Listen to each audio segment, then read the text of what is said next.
I am Jade Mitchell, 32 years old, a senior legal specialist at Apex Communications. While everyone rushed to digitize everything, I maintained what my colleagues called my archaic habit, keeping wet ink originals of every contract in my personal safe. That old school quirk. It saved our $90 million acquisition when everything fell apart. If you are enjoying this story, let me know where you are watching from. Hit that like button and subscribe for more corporate survival tales. Apex Communications started as a scrappy media startup that grew into a respectable mid-sized company over 8 years. When I joined 5 years ago, we had just hit 50 employees. Now we have over 300 spread across 3 offices. My role as senior legal specialist meant I was responsible for all contract management, document verification, and legal compliance. Not the most glamorous job, but one that kept the company functioning properly. My approach to work has always been methodical and detail-oriented. I triple-check everything, maintain immaculate filing systems, and never rush through documentation. My mother was a court clerk for 30 years, who instilled in me that proper documentation saves lives, or at least careers. This mindset served me well at Apex, where the creative energy that drove our success also meant organizational systems were often chaotic at best. Our leadership team had evolved as we grew. Rebecca Sanders, my direct supervisor and the head of operations, had been with the company since day one. She appreciated my thoroughness and often joked that I was the company's insurance policy against disaster. Marcus Wright, our ambitious CEO, was all about expansion and modernization.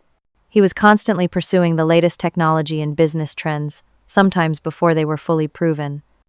Then there was Gregory Palmer, our new General Counsel, who joined 8 months ago from a prestigious law firm in New York. Gregory came with impressive credentials and an equally impressive ego.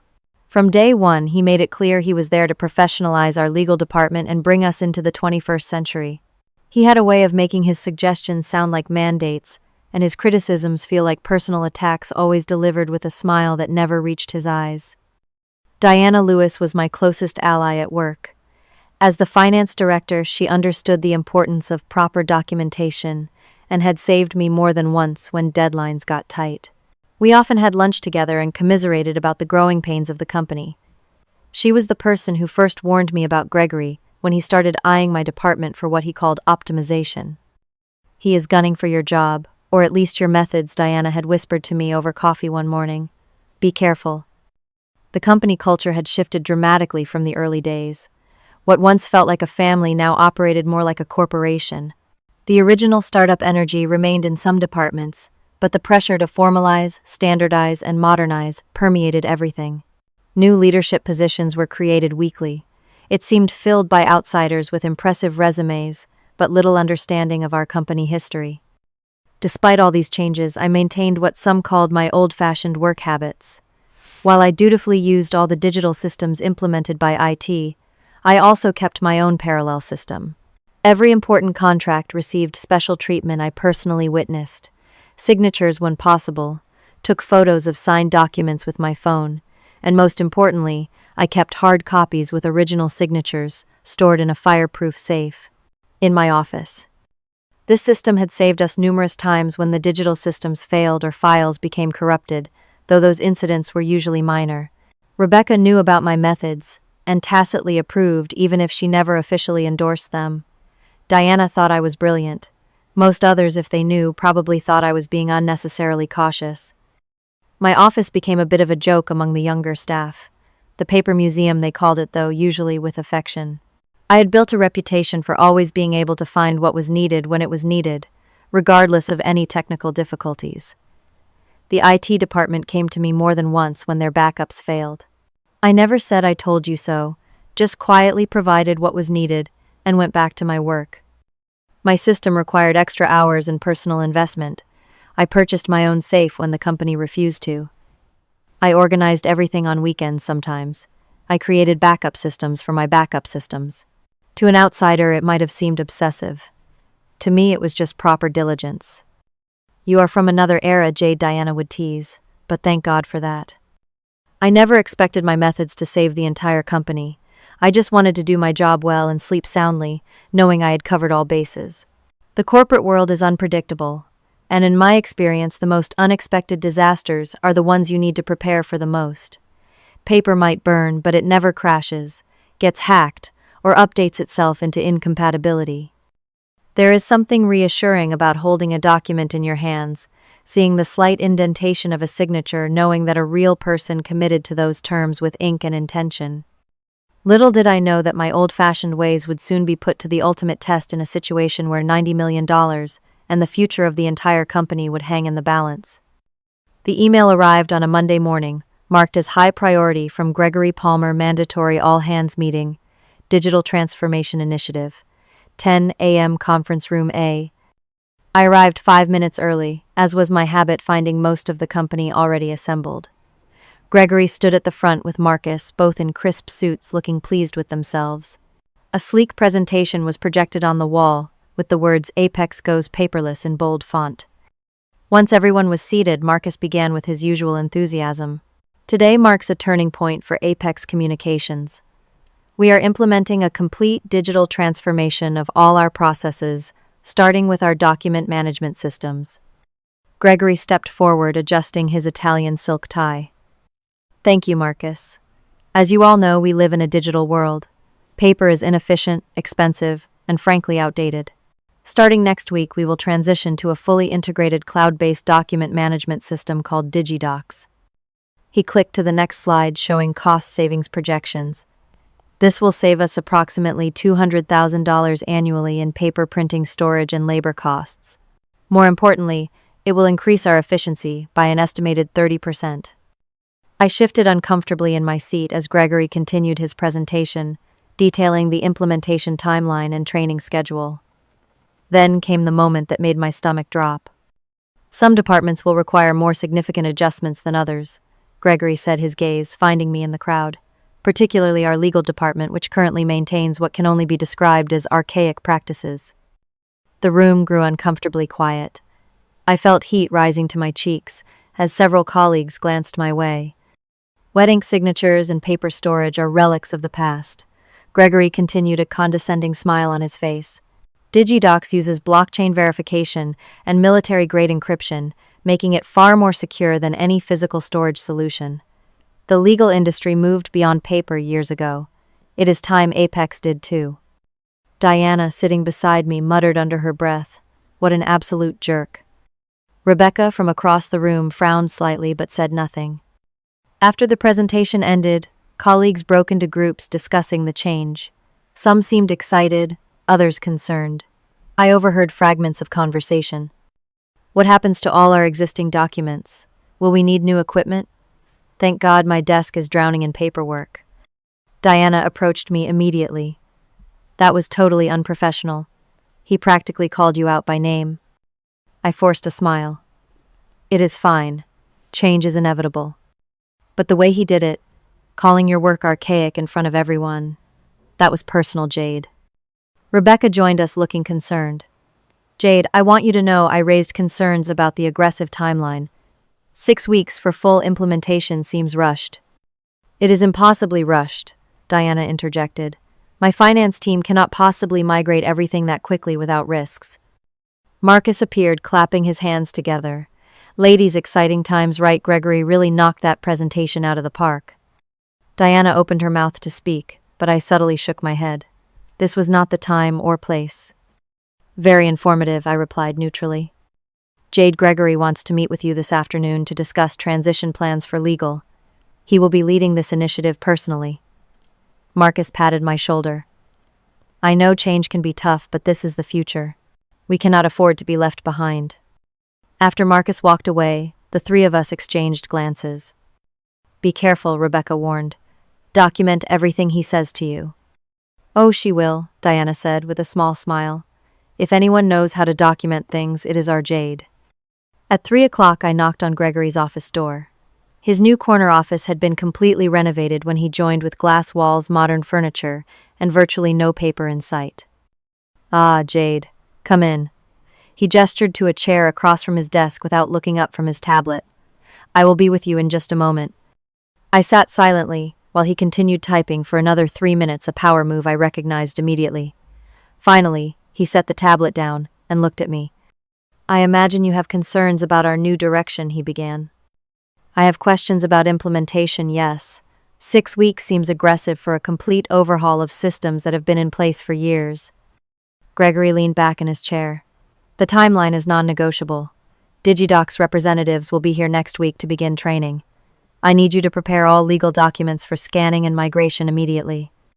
All of them, that is thousands of documents, some with confidentiality restrictions that... All of them, he interrupted. Your current methods are not just archaic, Jade. They are a liability to this company. Physical documents can be lost, damaged, or stolen. They cannot be backed up or easily searched. I took a deep breath.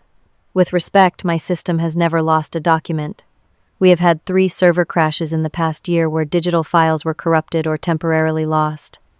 Those were temporary setbacks, due to outdated IT infrastructure, which we are also upgrading. His tone was dismissive.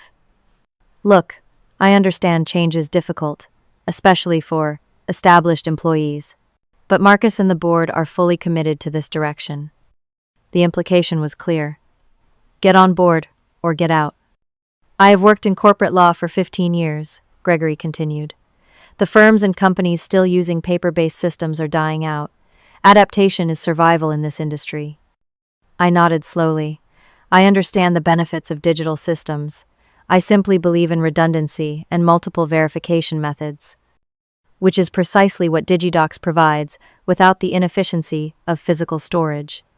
He slid a folder across the desk, ironically, a paper folder. Here is your department's transition timeline. I will need weekly progress reports. Any questions? I had dozens, but it was clear he was not interested in hearing them. I will review this and get started. As I stood to leave, he added, one more thing. That safe in your office will need to go. The space is needed for the new DigiDocs server terminal. Walking back to my office, I felt a complex mix of emotions. Anger at being spoken to like an outdated relic.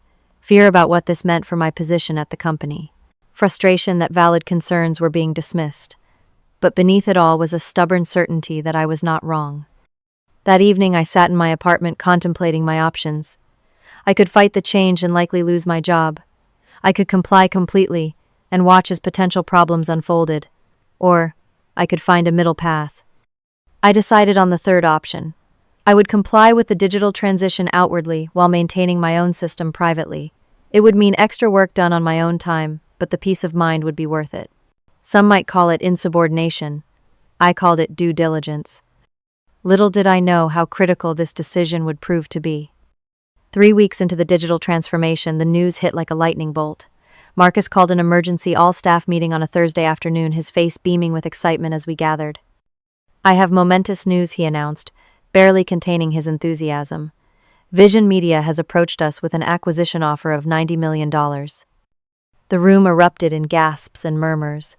Vision Media was one of the largest media conglomerates in the country, known for acquiring promising companies and scaling them nationally. For a company our size, this was an astronomical offer. This is a testament to all your hard work, Marcus continued. Vision recognizes the value we have built together. If this deal goes through, not only will our shareholders see tremendous returns, but each of you will receive significant retention bonuses. Gregory stepped forward, straightening his designer suit. We have 6 weeks to complete due diligence and finalize the agreement. This means all departments must prioritize document preparation and compliance checks. Legal and finance will lead this process. After the meeting dispersed, Gregory pulled me aside.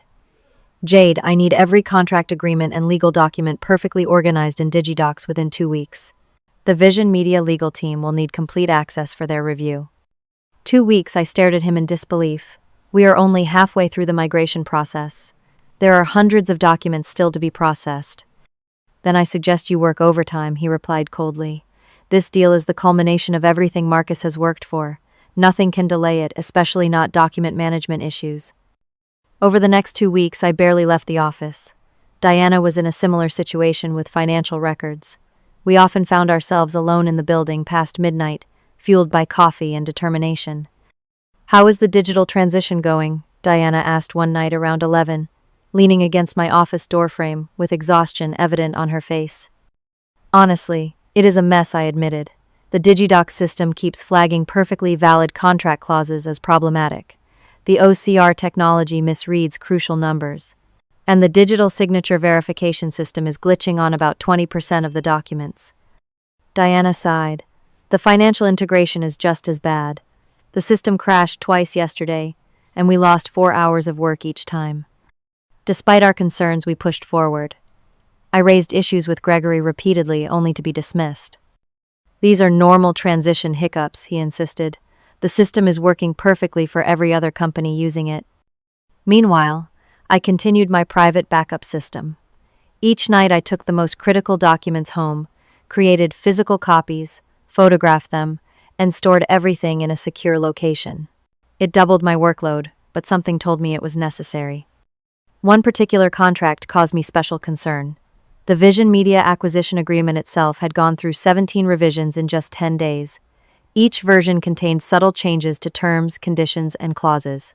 The DigiDoc system struggled to track these changes consistently, often merging different versions incorrectly. "This is dangerous," I told Rebecca during a rare private moment. "The system is creating hybrid versions that neither side has actually agreed to." "Have you told Gregory?" she asked. "Multiple times. He says the system is learning and will stabilize." Rebecca frowned. "Keep your own records, Jade, discreetly." The day of the contract signing arrived with great fanfare. Vision Media executives flew in on private jets. Our office was transformed with flower arrangements, catering, and champagne on ice. Press was invited for the announcement portion. The signing ceremony took place in our largest conference room. Marcus and Lawrence Jenkins, the CEO of Vision Media, sat at the head of the table with Gregory and Vision's legal team flanking them. I stood at the back, ready to assist if needed. "This is a historic day for both our companies," Marcus declared as cameras flashed. "Together we will revolutionize the media landscape." Lawrence nodded with practiced charm. Apex's innovation combined with Vision's resources will create something truly special. The signing itself was both digital and physical, a concession Gregory had reluctantly made to Vision's more traditional legal team. After electronically signing on tablets, both CEOs signed physical copies for the ceremonial handshake photo. "What happens to these?" Lawrence asked, tapping the paper copies. "Just ceremonial," Gregory assured him. "The legally binding versions are the digital ones in the DigiDoc system." When no one was looking, I quickly photographed the signed physical copies with my phone. Later, when the party was in full swing, I carefully collected the physical copies that had been left on the conference table, now forgotten, as champagne flowed. "What are you doing with those?" Gregory appeared suddenly at my side. "Just cleaning up," I replied, keeping my voice neutral. "I thought these should be properly filed." He waved dismissively. "Scan them if you must, then shred them. Everything needs to be in the digital system only from now on." I nodded obediently, but those documents never reached the shredder. Instead, they joined my private archive, carefully preserved as potential insurance against the nagging worry I couldn't shake. That night, as the office finally emptied of celebrating executives, I sat alone at my desk, looking at the signed papers. Something about Clause 37 in the financing section bothered me. The wording seemed to give Vision Media unusual leverage regarding the payment schedule. I made special note of it, then secured everything in my personal safe at home. As the acquisition process moved forward, the company buzzed with excitement. People began planning how to spend their bonuses. Marcus was featured in business magazines. Gregory strutted around the office with even more arrogance, taking credit for facilitating the deal. Only Diana seemed to share my unease. "Is it just me?" she whispered during a planning meeting. "Or are the Vision people asking for an unusual amount of historical data?" I had noticed the same thing. They have requested contract revisions going back 5 years. That is beyond standard due diligence. "Just be thorough," Rebecca advised when we brought it up. "We want this deal to be airtight." If only she knew how prophetic those words would prove to be. Exactly 3 months after the signing ceremony, the bomb dropped. I was reviewing new client contracts when Rebecca burst into my office, her normally composed demeanor shattered. "Emergency meeting in the boardroom. Now." Her voice was tight with stress. When I arrived, the tension was palpable. Marcus paced frantically while Gregory sat stone-faced at the table. Diana was already there, looking pale. "Vision Media is trying to void the acquisition," Marcus announced without preamble. "Their legal team claims they found material misrepresentations in our contract." What misrepresentations, I asked, my mind racing through all the documents I had processed. Gregory cleared his throat. They are claiming Clause 37 was altered after their initial review. They say the payment schedule terms were changed without their knowledge. Clause 37. The exact clause that had bothered me the night of the signing. That is ridiculous, Diana protested. Their team reviewed everything multiple times. Nevertheless, Gregory continued, they are threatening litigation if we do not agree to void the deal. Marcus slammed his hand on the table. This is a tactical move. The market has shifted and they are looking for an escape hatch. They never intended to go through with this. What do they specifically claim was changed? I asked. Gregory shuffled through his tablet. The payment structure. They claim the original agreement was for 3 installments over 18 months. But the final contract specifies payment in full within 90 days of closing.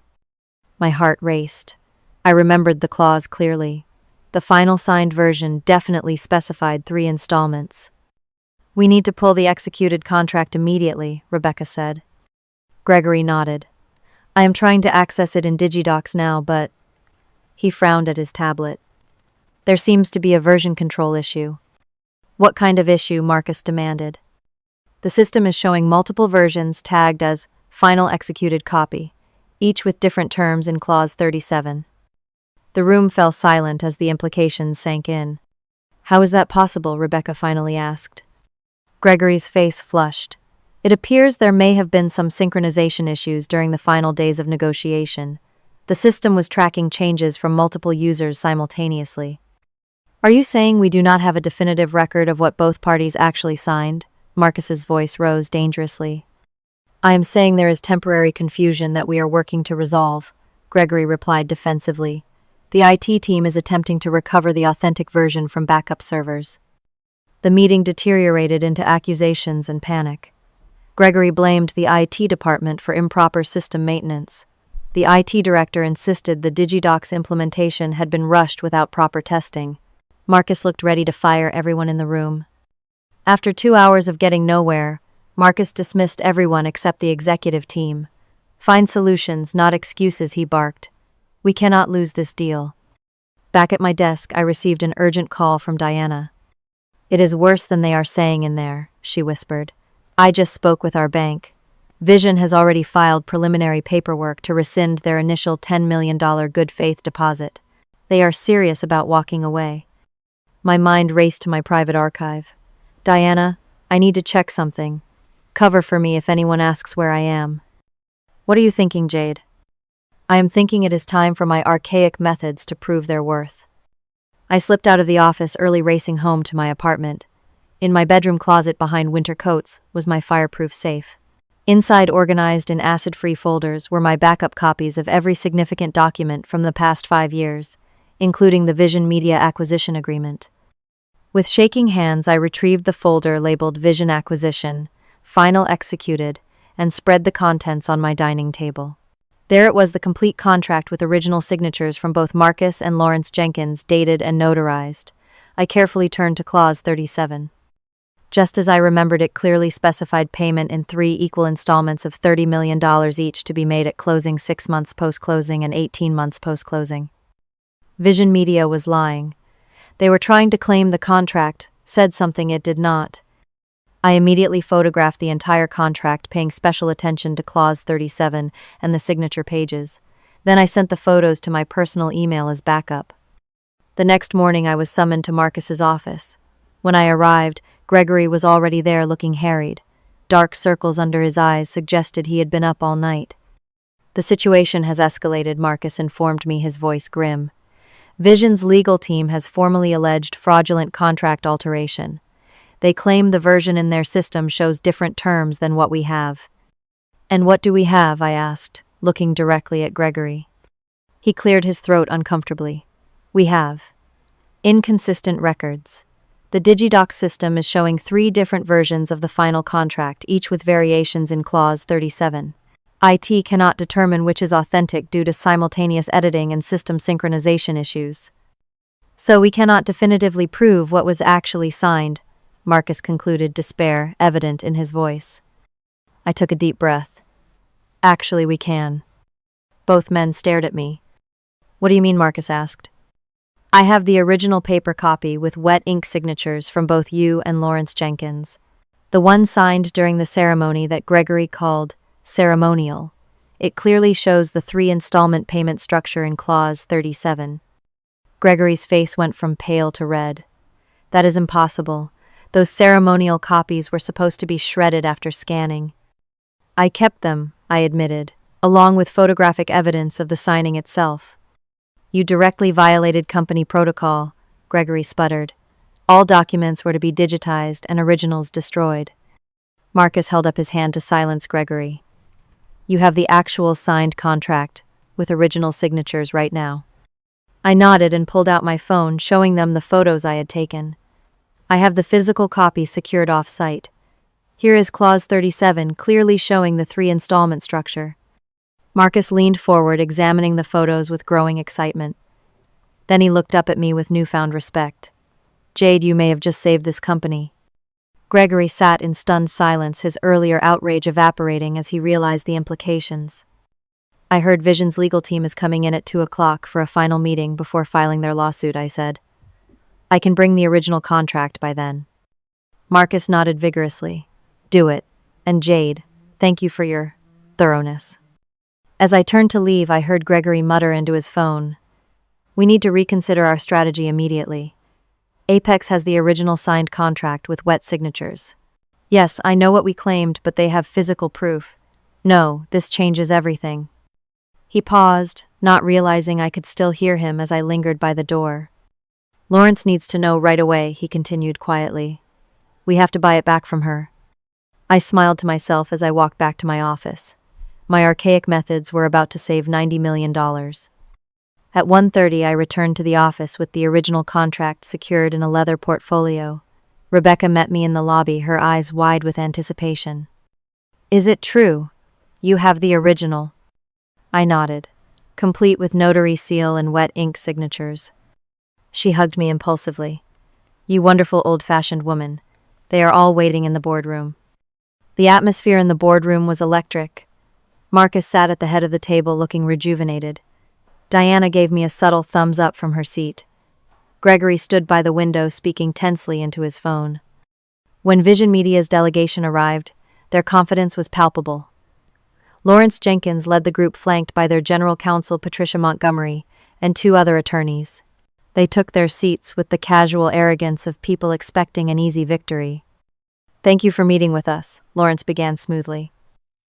I believe our legal teams have identified some serious discrepancies in our agreement. Rather than pursue lengthy litigation, we are prepared to offer a clean break with no further obligations on either side. Marcus smiled thinly. That is very generous, Lawrence. But before we discuss terms, I believe there has been a misunderstanding about what was actually agreed upon. Patricia interjected. There is no misunderstanding, Mr. Wright. Our records clearly show that Clause 37 was altered after our review. The payment structure we agreed to was fundamentally changed. Your records show that, do they? Marcus nodded thoughtfully. Our digital records have been unfortunately inconsistent on this point, which I imagine created this confusion. Lawrence leaned forward. This goes beyond confusion, Marcus. Our position is that the contract was deliberately altered, which constitutes fraud. A serious allegation, Marcus replied calmly, one that would certainly require definitive proof of what was actually signed by both parties. He glanced at me. Fortunately, we have exactly that. At Marcus's nod, I stepped forward and placed the leather portfolio on the table. This is the original acquisition agreement signed by both Mr. Wright and Mr. Wright. Jenkins, on April 15th, witnessed by 2 notaries, public and photographed during the signing ceremony. I opened the portfolio and carefully removed the contract, turning to Clause 37. As you can see, the payment terms clearly specify 3 equal installments over 18 months, exactly as negotiated. The Vision Media team stared at the document in stunned silence. Lawrence's confident expression faltered as he recognized his own signature on the page. This island. Unexpected, Patricia finally said, examining the document closely. Our records indicate different terms. Digital records can sometimes be unreliable, I noted pleasantly, which is why maintaining original signed documents is still considered best practice in legal circles. Gregory, who had remained unusually quiet, cleared his throat. We also have photographic evidence from the signing ceremony, showing both CEOs signing these exact documents. Lawrence and Patricia exchanged worried glances before asking for a brief recess to confer privately. As they left the room, Marcus turned to me with unconcealed admiration. "You kept photos too?" he asked. I nodded. "I document everything important. Old habits." When the Vision team returned, their demeanor had changed dramatically. Lawrence spoke first, his tone conciliatory. "It appears there has indeed been a misunderstanding. Our systems must have had similar synchronization issues to yours." "How unfortunate," Marcus remarked dryly. "We are of course still committed to this acquisition," Lawrence continued. "The market fluctuations that have occurred since signing simply require us to request some minor adjustments to the payment schedule." Marcus leaned back in his chair. "The contract is quite clear, Lawrence. 3 equal payments as mutually agreed. However, we might be open to discussing a small accommodation as a gesture of good faith for our future partnership." What followed was 3 hours of intense negotiation. In the end, Vision Media agreed to honor the original payment schedule, with only a 30-day extension on the second and third payments, a minor concession compared to their attempt to void the entire deal. As the Vision team prepared to leave, Lawrence approached me directly. "Miss Mitchell, is it? I understand you are the one who maintained these original records." "Just doing my job, Mr. Jenkins." He smiled tightly. "Vision Media could use someone with your attention to detail. Should you ever consider a change, my door would be open." After they left, the Apex team erupted in celebration. Marcus ordered champagne brought in and raised a toast. "To Jade Mitchell, whose archaic methods just saved us $90 million. Everyone laughed and cheered except Gregory, who managed a strained smile. Later, as the impromptu celebration wound down, Gregory approached me by the coffee machine. "I owe you an apology," he said stiffly. "Your methods proved valuable today." "Thank you, Gregory. Though I still maintain that a properly implemented digital system would have prevented these issues entirely," he added, unable to fully concede. I smiled. "Perhaps the best approach is both. Belt and suspenders." He nodded reluctantly. "I heard what Lawrence said to you about a job offer." "Did you?" "Apex needs you, Jade. I hope today has made that clear." With that surprising statement, he walked away. Diana sidled up to me, grinning. From archaic to heroic in one day. "How does it feel?" "Validating," I admitted. "But this was never about being right. It was about protecting the company." "Well, you did that, and then some." She clinked her champagne glass against mine. "Though I noticed you did not turn down that job offer outright." I laughed. "Always keep your options open," another old-fashioned principle. As I looked around at my celebrating colleagues, I felt a complex mix of emotions. Vindication, certainly, pride in my work, but also a new sense of confidence in my place at Apex. Sometimes being out of step with current trends means you are exactly where you need to be when those trends fail. The weeks following what became known as the Vision confrontation brought significant changes to Apex. The first and most immediate was a complete reevaluation of our document management processes. Marcus called me into his office 3 days after the meeting. "I need your input on something important, Jade. We cannot abandon digital transformation entirely, but clearly we need better safeguards." "I have some thoughts on that," I replied, having anticipated this conversation. "I bet you do," he smiled. "Gregory has proposed a modified approach that incorporates some of your methods. I would like you to review it before we proceed." The proposal on my desk the next morning outlined a dual-system critical documents would maintain both digital and physical copies, with clear protocols for managing discrepancies. All contracts above a certain value would require wet ink signatures stored in a secure fireproof facility. The DigiDoc system would remain, but with additional verification steps and stricter version control. Most surprisingly, the proposal included a new position, Director of Document Integrity and Compliance, reporting directly to the executive team. "We want you for the role," Rebecca explained when I asked about it. "Your judgment has been proven beyond any doubt." The new hybrid system rolled out over the following months. I worked closely with the IT department to establish verification protocols that balanced efficiency with security. Many colleagues who had previously teased me about my paper museum now sought my advice on their own record-keeping practices. "You have started a trend," Diana joked one day. "I saw Thompson from marketing making physical copies of his reports yesterday. Next thing you know, typewriters will make a comeback." The company culture shifted subtly but meaningfully. The relentless push for modernization at any cost gave way to a more balanced approach that valued institutional knowledge alongside innovation. Several other departments implemented their own dual systems for critical functions, creating a more resilient organization overall. My new position came with expanded responsibilities and a significant raise. I now supervised a team of 4 specialists dedicated to maintaining the integrity of our most important records. My office moved to the executive floor right next to Gregory's, a fact that seemed to both irritate and impress him. In meetings, my input was actively sought on major decisions beyond just document management. Marcus introduced me to clients as the woman who saved our Vision Media deal, a story that grew more dramatic with each telling. Even more satisfying was watching Gregory's gradual transformation. His initial resentment gave way to grudging respect. We were never going to be friends, but we developed a professional relationship based on mutual recognition of each other's strengths. The turning point came about 2 months after the Vision confrontation. Gregory stopped by my new office late one evening, finding me reviewing contracts for an upcoming client deal. "Still at it?" he asked, leaning against the doorframe. "Some habits never change," I replied. He nodded, then hesitated before speaking again. "I wanted to say something that is overdue. I was wrong about your methods, and I handled the whole situation poorly. The comments I made in that all-hands meeting were unprofessional." I looked up, genuinely surprised. "Thank you for saying that, Gregory. I have been in this business for 15 years, he continued. I have seen countless technologies come and go, each promising to revolutionize how we work. I got caught up in the hype and forgot one of the first lessons of law: never trust a system that has a single point of failure. That is a good way to put it. Your approach creates redundancy.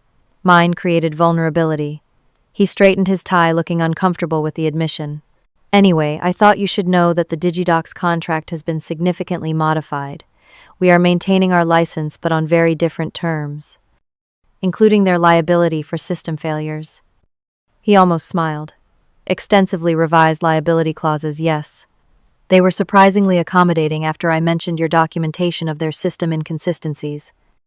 After Gregory left, Diana appeared, having overheard the conversation from the hallway. "Did Gregory Palmer just apologize to you?" she asked incredulously. "Something like that. The world truly has turned upside down." She perched on the edge of my desk. "You know what this means, right? You have actual influence now, real power to shape how this company operates." She was right. In the following weeks, I found myself consulted on issues ranging from compliance protocols to client relationship management. Rebecca encouraged me to speak up more in executive meetings. Marcus began mentioning me to investors as a key part of the company's risk management strategy. New employees were now trained in what was officially called the Apex method, a hybrid approach to documentation that combined digital efficiency with physical redundancy for critical information. During orientation, my story was shared as an example of the company's values: thoroughness, integrity, and the courage to maintain high standards, even when they seemed out of fashion. One particularly satisfying moment came during a client presentation. Gregory was explaining our document security protocols when the client, a banking executive, expressed concern about digital vulnerabilities. "Let me introduce you to our Director of Document Integrity," Gregory said, gesturing toward me. "Jade developed our dual verification system specifically to address those concerns. Her methods have literally saved us millions." The acknowledgement, delivered without a hint of resentment, felt like the final confirmation that my position within the company had fundamentally changed. No longer the outdated specialist clinging to old ways, I was now recognized as a forward-thinking risk manager who had anticipated problems others had missed. In private conversations, colleagues began coming to me with their own concerns about various company initiatives, seeking my perspective on whether cutting edge always meant better. I became known as someone who asked the critical questions others might miss in their excitement over new technologies. Diana summed it up best during our traditional Friday lunch. "You have become the conscience of this place, Jade. The person who asks what could go wrong when everyone else is asking, how fast can we do this? It is a role this company desperately needed." I had never sought influence or recognition. I had simply wanted to do my job well, according to principles I believed in. But now that I had a platform, I was determined to use it to build something that would last, balancing innovation with the wisdom of experience. The Vision Media acquisition proceeded according to the original terms, with their first 2 payments arriving exactly as scheduled. Lawrence Jenkins even sent me a personal note with the second payment. Your attention to detail continues to impress. The offer stands. I kept the note in my fireproof safe right alongside the original acquisition agreement. Some habits really never do change. 1 year after the Vision Media crisis, Apex Communications had transformed in ways none of us could have predicted. The acquisition had funded expansion into 3 new markets. Our staff had grown to over 500 people. Marcus was featured in Business Week as a visionary leader who combines innovation with rock-solid fundamentals. My department had expanded to 8 specialists, all trained in the dual verification method that was now part of our company identity. We had become something of a case study in legal and business circles, with several industry publications featuring articles about our unique approach to document management in the digital age. Vision Media, true to their word, had invested significantly in growing our business rather than absorbing it entirely. Lawrence Jenkins and Marcus had developed a surprisingly effective partnership, combining Vision's resources with our creative culture. The $90 million price tag now looked like a bargain given our subsequent growth.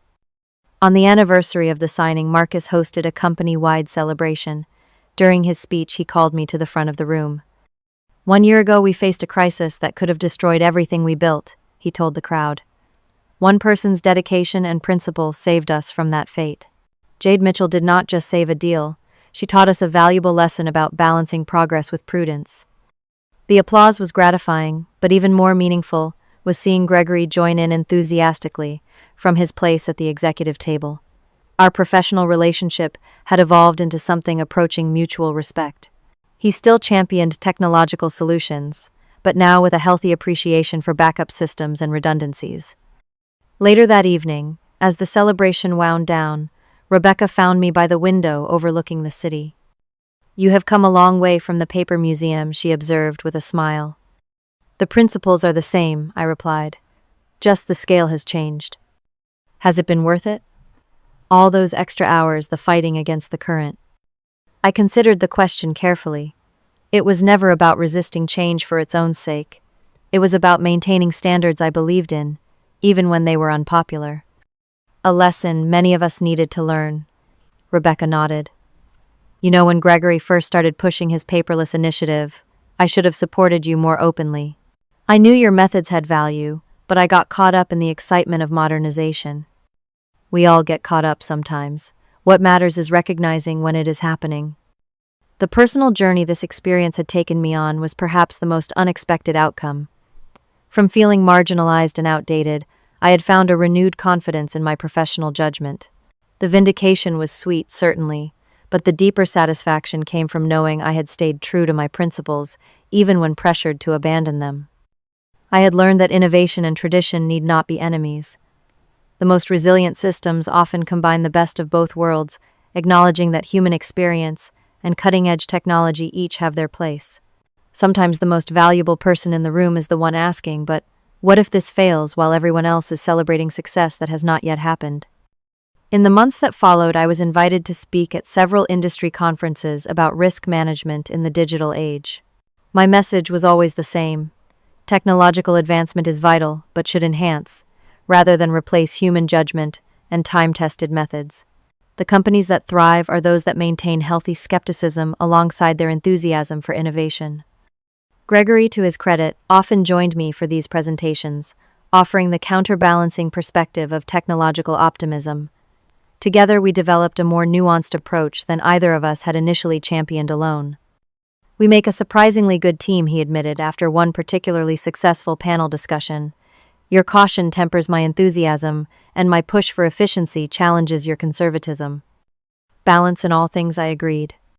As for my personal system of documentation, I maintained it even as our company systems grew more sophisticated.